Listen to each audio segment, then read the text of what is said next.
Et bonjour à tous, c'est une petite vidéo qui sera très rapide. C'est pour faire un point sur le challenge de live, le challenge live qu'on avait mis en place il y a peut-être 3-4 mois avec pas mal de une coupure, notamment dû à l'arrêt de la Ligue des Champions et du fait de l'absence de match. Et je fais un petit point aujourd'hui pour voir qu'on est toujours en perte, hein. On était parti à 500, on est là à 450. Cela dit, ce que l'on peut voir aussi, ce sont les résultats que l'on a sous les yeux. Donc, on avait fait un point, une dernière vidéo, je crois que c'était il y a en juillet, ou ouais, ça devait être en juillet, où on était quasiment à 350 euros. Donc là, on est quand même bien remonté. De toute façon, il suffit de voir les graphiques, hein. On voit qu'on était quand même tombé, on avait perdu 200 euros dans une période où finalement il n'y avait pas grand-chose non plus. Il y avait des matchs de reprise, mais avec une lisibilité qui n'était pas aussi évidente. Là, on voit qu'on était bien tombé et depuis quelques temps, on est reparti vraiment très fort, enfin très fort, on est bien reparti plutôt, on va s'arrêter là.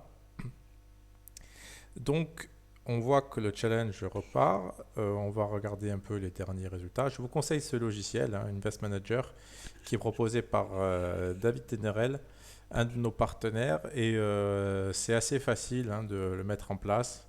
Il suffit de rentrer ses identifiants Pinacle, enfin PS3838, et ça va vous chercher tous vos paris. Regardez là par exemple, ça ce sont les paris que l'on a postés hier, qui se sont quand même plutôt bien passés. Alors le seul petit souci, c'est qu'il n'y a pas l'intitulé exact du pari, mais voilà, après ça c'est vraiment pour un suivi. Le plus important quand même, au-delà de l'intitulé, ce sont les statistiques, et on voit que ces derniers temps, voilà, on remonte parce qu'on a eu de belles sessions live.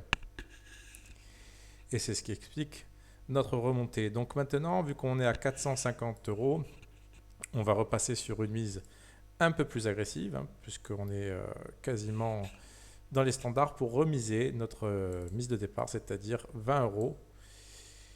Mais avec une gestion un peu plus prudente, autant je ne miserai que 15 puisque je remonte. Je ne suis pas en revenu aux 500 euros de base. Donc je vais voir exactement quel type de bet je vais proposer. Donc quelle mise plutôt je vais proposer. Donc ça c'est vraiment, je pense que je vais miser 15 euros. Tout simplement parce que je ne suis pas revenu au standard de 500. Et si je reviens à la mise initiale, c'est-à-dire à la somme de base de notre bankroll, c'est-à-dire 500 euros, je remiserai 20 euros par bête dans exactement cette grille que vous avez sous les yeux. Donc voilà pour ce petit point. C'est un challenge qu'on va poursuivre, je pense, jusqu'au 31 décembre pour voir un peu ce que ça peut donner sur du semi-court terme, parce que là on parle, il y aura quand même pas mal de volume évidemment, puisqu'on regardait, on va voir le nombre de paris effectués. On a ouais, 346 paris, c'est peu. Mais cela dit, là, on est sur des matchs, des championnats qui reprennent dans tous les sens. Donc, on peut avoir pas mal de paris sur une journée. Et c'est ce que nous montre un peu l'historique, hein. On voit par exemple qu'il y a eu 23 paris faits pendant une seule journée. Donc, on va retrouver un rythme assez élevé. Donc, le poursuivre jusqu'au 31 décembre et faire un point, un dernier point pour voir ce qu'a donné le challenge, ce sera peut-être, on va peut-être mettre ça en place. Et après, on verra si on continue ou non. Je ne suis pas forcément fermé à cette idée-là. Mais c'était vraiment pour vous faire un point et montrer que là, on remonte. On espère revenir très vite à la somme de base, hein, comme quoi il ne faut jamais paniquer. On était tombé, on a quasiment perdu presque 50% de la bankroll. On est quasiment, je dis bien quasiment, revenu au standard de départ. Et maintenant, il ne nous reste plus qu'à continuer et à essayer encore de dénicher des values en live. Et si je peux apporter un point, j'ai quand même modifié certaines choses dans ma gestion, c'est-à-dire que je cherche des cotes plus hautes. Si on prend quelques jours en arrière, les sessions précédentes, ce sont des cotes qui étaient surtout aux alentours de 1,60. Bon, et là, vous voyez, il y a quand même quelques grosses cotes, mais J'ai décidé, voilà, on voit un peu, hein, c'était des cotes autour de 2. Et maintenant, j'ai une gestion un peu plus agressive parce que je me rends compte qu'en live, il vaut mieux être agressif. On fait plus souvent passer des grosses cotes que pré-live, puisqu'on a une information que le pré-live ne nous donne pas, on a une information en direct.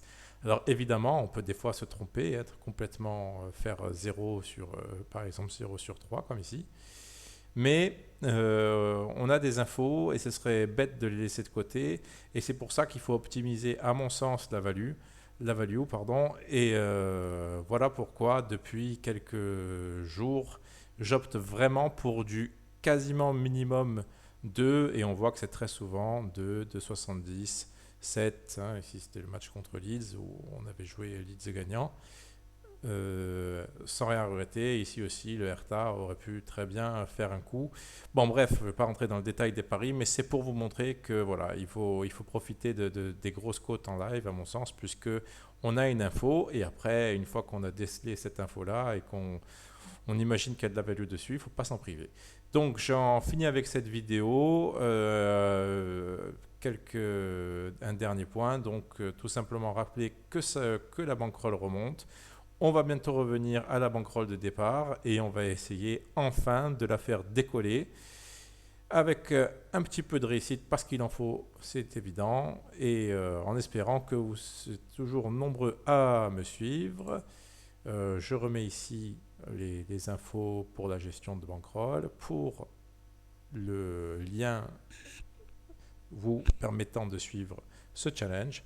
Et je vous dis à très vite pour une nouvelle vidéo, mais qui concernera cette fois un pari et non pas la gestion de bankroll et le suivi de ce challenge. Celui-là, on attendra un petit peu avant de refaire un point.